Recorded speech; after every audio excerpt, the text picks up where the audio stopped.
Hello everyone and welcome back to our YouTube channel.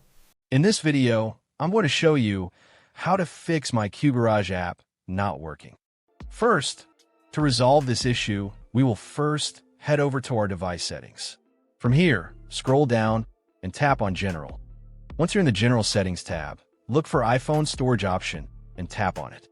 Over here, you can either search for the app or you can scroll down and look for it. Then tap on the app. On the next screen, you need to tap on the Offload app option. A confirmation pop-up will come up. Now tap on the Offload app option here. It'll take a bit for processing, and then a reinstall button will show up. Simply tap on it to reinstall the app. This should resolve the issue, but if it doesn't, then you need to check if the app is running an older version. Head over to App Store. From here, double tap on this search icon in the bottom right corner, and then search for the app. Once the app comes up in the search result, and if you see this update button right next to the app, simply tap on it to make sure you're running the latest version of the app. However, if you continue to encounter this issue, then you will need to completely reinstall the app, which usually resolves the problem.